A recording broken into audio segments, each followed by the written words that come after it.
It's 2 for Tuesday, and today I wanted to take a quick look at the new Vosteed Nightshade. Now, this is a little bit of a strange looking knife, and you can deploy it either by use of the flipper or by use of the thumb hole. It spidey flicks quite well. Now, this knife does look a little bit strange, doesn't it? But if you think about it, if you look at that shape, it kind of looks like a kukri without the recurve. So this gives you the cutting advantages of a kukri, but without the difficulty of sharpening that area that comes up. You don't have to do an inside curve. You're only doing an outside curve when you sharpen it, so it's very easy. This one is an L-Max with copper bolsters and black micarta scales.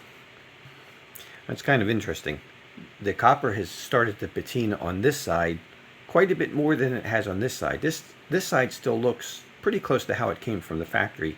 This knife is only a couple days old, but this side is getting darker. I don't know why one side's getting darker more than the other. I wonder if the thumb is a little bit more oily or corrosive than the other fingers. So I don't know. It could just be the way it's held that this side is getting darker. But what this knife does is, if you're going to cut a package or something with your, let me raise the camera up a little bit.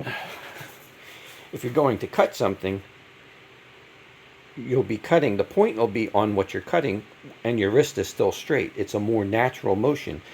On most other knives, you have to bend your wrist way over in order to get the tip, and then the knife is facing straight up and down, and it's just not, the control isn't there.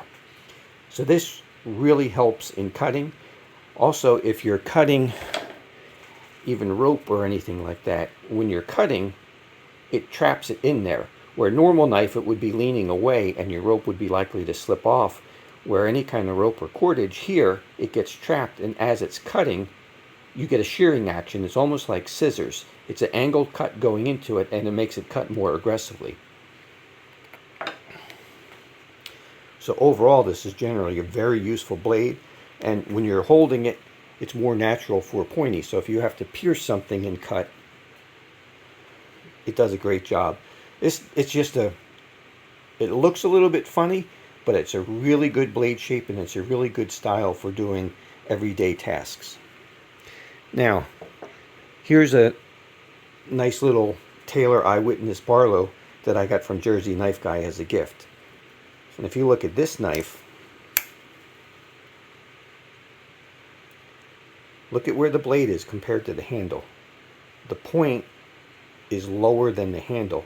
This knife actually does the same exact thing as this Vosteed. It's just obviously a little bit smaller. Can you see the similarities there? So this isn't the first knife to ever do this kind of a thing.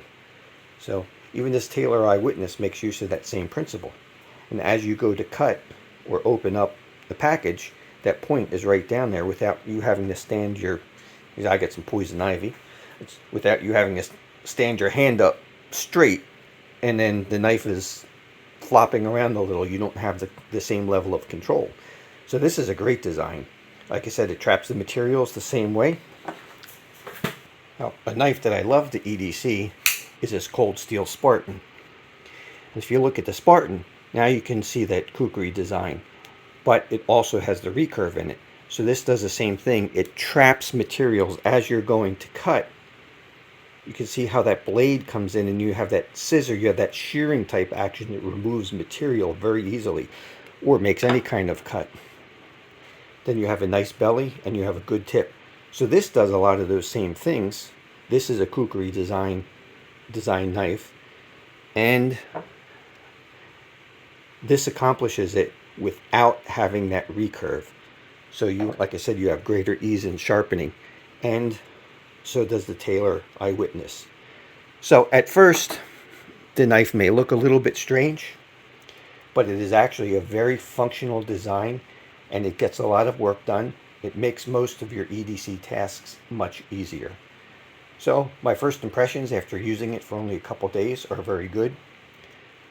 L-Max is not a top of the line steel, but it is a decent steel, and it's about on par with S45VN. So it's not like you're using some type of a budget steel that's no good. So this will be good for everyday use. Elmax is pretty tough, and it also holds a decent edge. Like I said, it's going to be roughly the equivalent of S45VN. We'll see you on the next one.